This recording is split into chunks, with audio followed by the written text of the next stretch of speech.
Hello, you guys, and welcome to my divisional round playoff predictions. Obviously, this week there was only 4 games. I'm going to try to give my best 2 cents on the games and how I feel these games are going to go. Obviously, with only 4 games, I might go a little bit more in depth, might talk about a little bit more things, but I'm going to kind of try to lay it on as plain as I can, not talking about every individual matchup I see in this game, but give my best take as to why I believe the teams that I am picking to win are going to win. But we are going to start us off. We are going to go in order. We start off with Bills visiting the Broncos. Obviously, the Bills last week, I think, surprised a lot of people, including myself. The thing about this Bills team that we've been kind of harping on them all year and getting on their case is that the defense has not been good at all. Last week, while, I wouldn't say it was a perfect game by any means by the defense, they played a lot different brand of football, tough, gritty, good coverage football. When before you could have told me that, just about anything was working against them. The run game was gouging them up, this and that, but they seemingly tightened up for the postseason. Either it's either that or they just seemingly got a magical game where the defense finally played well and they could collapse this week. I don't want to put a ton of merit into it, but from what I saw, they played a very, very solid game. And that leads me to my first point. Ed Oliver is returning for this game. I personally think of Ed Oliver on the Buffalo Bills defense is somewhat in the same line as like Chris Jones on the Kansas City Chiefs. He is a game wrecker. He does everything well. He sets the example on that defense. And I just think that he's a guy that is a very, very special talent. And that when he doesn't play, it clearly shows that this defense isn't very good, except for last week. But he's coming back this week. Now, looking at the Broncos, they've obviously had a week off, being the 1 seed, winning the conference essentially in terms of record and having a tiebreaker over the Patriots. This was a team we thought could set the single season team sat record. Obviously, they still got 68 sacks on the year. I think they were at like 40 when the next highest team was at 28 at like midway through the season and like week 8 or something like that. So you can definitely say they slowed down on the second half of the season, but they're still averaging, even in that span, if that's true, 28 sacks over 9 weeks. I mean, that's still 3 sacks a game. And they go up against Josh Allen. I would also argue that I think Zach Allen in this game is probably maybe the best, if not, I'll give it to him. He's the best interior lineman left in the postseason right now. And I would, if Ed Oliver returns to form, which I'm sure he will, he's likely the second best. So you've got kind of 2 interior guys that can really play a part in this game. It's obviously at Mile High. I think the Bills, I think that's not going to be as big of a, test for them. Like they are a true ground and pound team. Allen, Cook, there are other plethora of running backs and just the way they play. The other thing that I'll mention with this game is that the Bills also get Curtis Samuel back. Now, while he's not a huge, game changer type of dude, I do think that him and Josh Allen, when he was brought into the team last year, have a good bit of chemistry. And I think that he really does kind of just give them another option, another one of these guys that, hey, he can be used as a decoy, can you used as a gadget. You can do this and that with him. And with all the kind of schemes that they have and all the different guys that the Bills like to use for yards after the catch, maybe you scheme guys to go up against a matchup you like, not likely against Patrick Surtain, but Riley Moss, who's been heavily penalized this year. And that sort of thing. But looking at this game, I really think that we've got to kind of be honest with ourselves about the Broncos. They clearly, 23.6 points a game. This to me, I mean, it's obviously a very middle of the pack, points per game. And you can definitely argue that the offense hasn't really clicked to the extent that you would want it to. And especially with as good of a defense as they have had, you would kind of expect a little bit better on the point side. The defense that is good at getting the offense off the field, good at forcing pressure, and even with that, they still on the turnover differential are still only -3, which isn't anything terrible, but they're not forcing a lot of turnovers. They're not getting a lot of extra possessions because of turnovers. It's more just shutting down the opponent with that.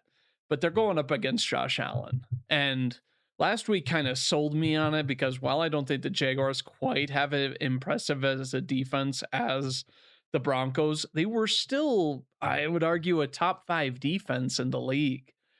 And that, the Broncos and the Texans are just the two, 1A and 1B, if you will.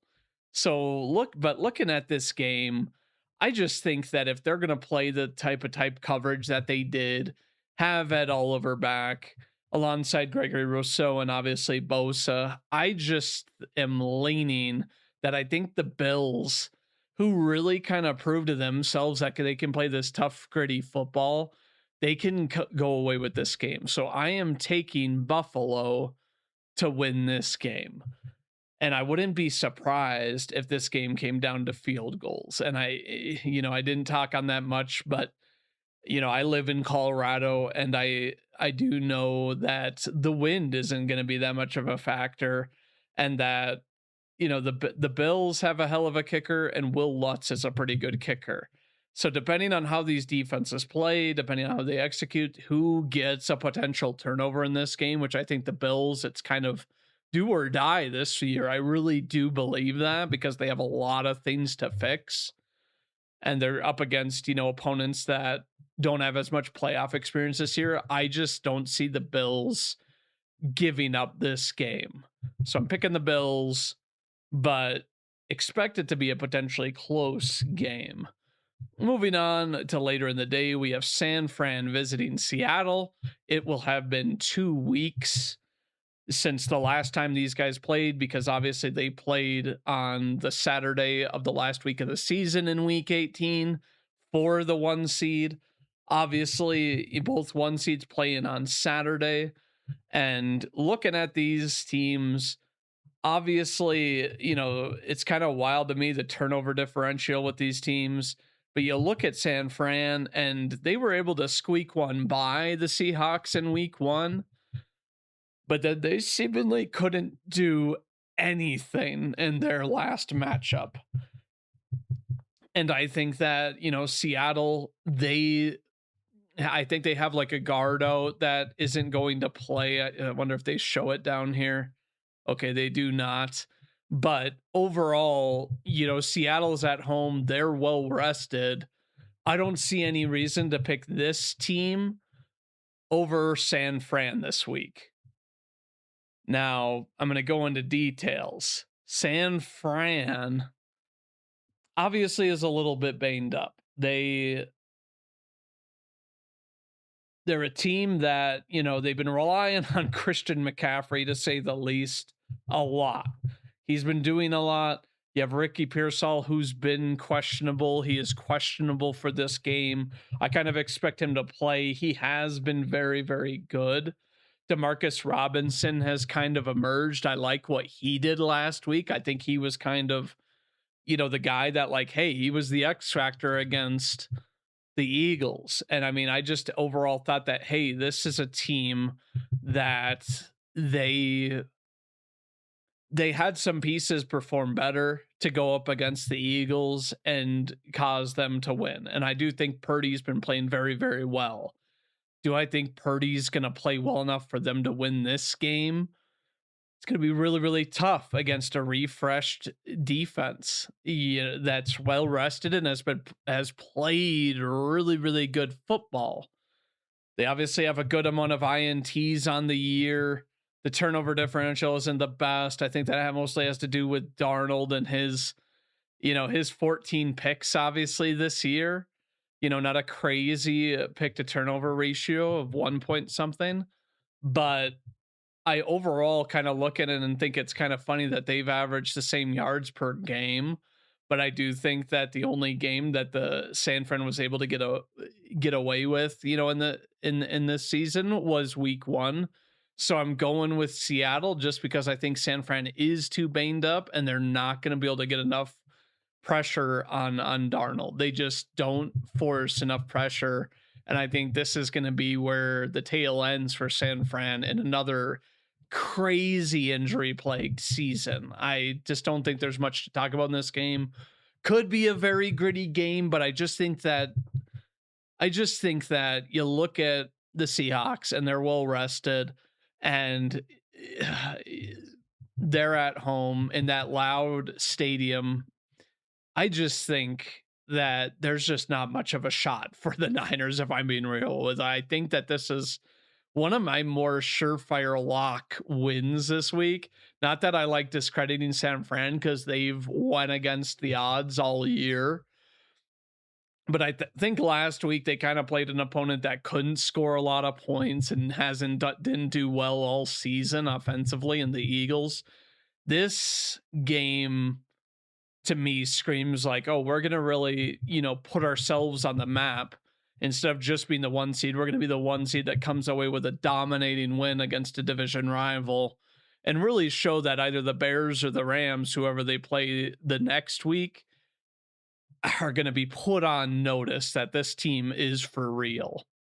So I'm picking the Seattle Seahawks. Houston Texans and New England Patriots. The thing about this game that a lot of people have talked about is that Houston obviously has to travel to New England. And New England, it is going to be a little cold. It is going to be a little not really windy, but it's going to be cold. And I just think that while they have ran the football pretty well, the Texans have ran the ball pretty well in their last matchup. I just don't think they're going to be able to do it against the Patriots. I think the Patriots' strength of their defense is to stop the run. We obviously, don't have any real history between these teams. Except for going back to 2024, where these teams were completely different teams, obviously, at least in terms of the Patriots. But I look at this game and I just think that, Drake May is going to be a bit more mobile. He has a little bit better than an O line. Not a crazy amount better, but he does have a better O line than the Steelers, and he's a bit more mobile than Rodgers is, obviously. And the Texans just shut out Rodgers, and there was a little bit of running success, I feel, about like against the Texans. But the Patriots, to me, just have some guys that are really good at creating separation. I think that Diggs, while he doesn't have ill will towards the Texans, he knows that team from having been on their team last year and seen that defense. So perhaps he's going to be able to exploit that in a little bit of way. But I look at, the lack of Nico Collins not playing in this game as well. Who is CJ Stroud going to throw to? I do like Higgins, but he's a rookie, and I think that Vrabel just overall is going to do a good job of making it hard for Stroud to go to who you think would be the hot targets. And he doesn't really have a hot target to just milk in this game. I overall think, if the Texans are going to win, they're going to have to do it by their defense. Their defense is going to have to play a hell of a game. They're really going to have to create headaches for Drake May, which, don't get me wrong, last week it isn't like, Drake May lit up the Chargers, who have a pretty good defense, but I would still say The Texans are by, a bit ahead of the Chargers. So Drake may well have had kind of a warm-up game against a good defense. Hopefully he can pull it out in this one, because I do have the Patriots winning this game. I just think that the loss of Nico Collins is a huge blow. It really sucks. Obviously, you look at the Texans and they have been able to force a lot of turnovers, but I also look at the game they had last week and there was just a lot of miscues, and it was an ugly game against the Steelers. A game that they ended up, scoring a lot of points late, but it was very, very close and that sort of thing. So I'm going with the Patriots. This game could go either way. I think with a defense like the Texans, it could very well come down to just a last second field goal. But I'm going with the Patriots this game. I think the home field advantage will help them. They don't have to travel, to the Texans stadium, obviously.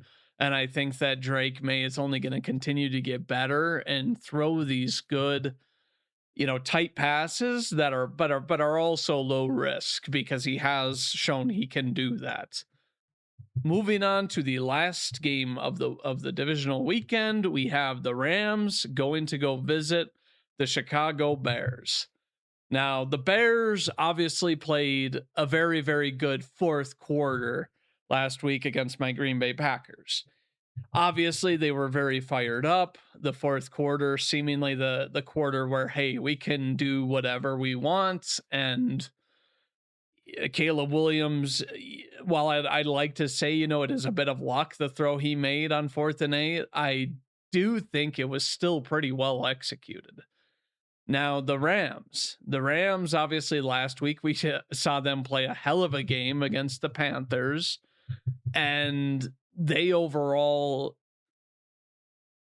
just, it was a lot tighter game where the Panthers looked like they could have won it at one point. It was back and forth and back and forth.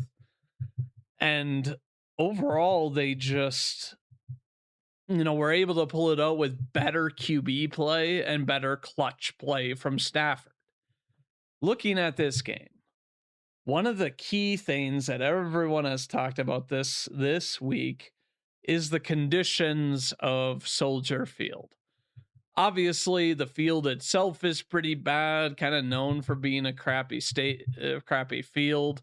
The wind doesn't help, which it's going to be windy on this game, wind gusts of 33 miles per hour. I feel like that's deja vu. It was similar during the Packers game where we saw a number of field goals missed, but it seemed to me like it was more McManus missing these field goals. And there wasn't any snow last week. This week they say there's chance for snow again, and overall, to me, I look at this game and I think, as much as I'd like to side with the Rams, I'm kind of teeter-tottering between both teams.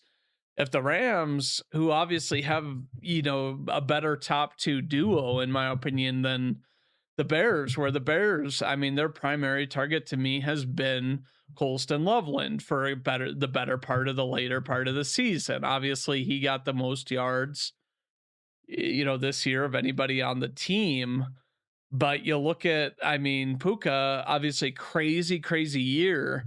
And then Devontae Adams, who led the league in touchdown passes. And he's obviously going to be playing this game. And he obviously knows the Bears, somewhat well, the culture, the stadium, at the very least, the fans and that sort of thing. But looking at this game, overall, I feel like the difference maker in the game is going to be the run game, which I think, if it's cold and that sort of thing, perhaps, I guess, I don't want to take everything away from like Stafford being able to dial it up and do that sort of thing in this game, but it's going to be pretty cold. It's going to be a pretty cold game, and it's going to be the coldest game of it's going to be the coldest game of the season for them. And they're coming from LA. The Bears, they didn't run it super, super well against the Packers last week. Like it was mostly Caleb Williams who threw it a lot and he was able to, do a lot of different things. But looking at this, obviously the INTs are a thing. Stafford, we've seen only a couple of games this year where he's thrown like multiple and it's cost him games. Overall, though, I think this is a guy that this defense hasn't been able to stop the pass and they haven't been able to put a lot of pressure on. Now, they did put on pressure last week against the Packers, but I would argue and say that the Rams have a much more sound offensive line and they're not going to go a complete second half where the runner isn't going to get more than 1 yard one time in a whole half. So I think I am going to pick the Rams in this game just because I think that statistically you look at the numbers and the way that the defense plays, I guess, for the Bears, and they've given up a lot of yards every single game. I kind of wish that they had that sort of stat on here of how many yards they would have given up, and they're going up against the first ranked scoring offense and as well as the first ranked yard offense. And they have been able to force a good amount of pressure, and I think that they will be able to get a decent amount of pressure on Caleb Williams this game so that he's not going to be able to do all that he does, like escape and that sort of thing. And I think that they're going to have a sound game plan. So I am going to go with the Rams in this game. Obviously, I am a little biased against the Bears, but I'm trying to be as neutral as possible. But I just think that the Bears aren't as equipped to beat a team like the Rams. And the Bears, obviously this year, they get the second seed and they had a last place schedule, finishing last in the NFC North last year. And the Rams, obviously, pretty battle tested and arguably, the best, top three teams of any division in the league this year, with the Niners and the Seahawks obviously making it to the divisional round as well. And you could very well have, an NFC West, championship game next week. But I think the Rams win this game, so I'm picking them. But that's going to do it for me on this one, you guys. Tell me what you think about my picks, about my analyzations and that sort of thing, or what your own opinions on, or heck, who your picks are for this weekend. I'd love to hear it. I think we have a very good slew of games this weekend, and hopefully it is as an entertainment as wild card weekend was, minus kind of the Steelers Texans game, which wasn't that entertaining, I guess, unless you love a defensive brawl. But I want to thank you all for watching, and as always, go Pack Go.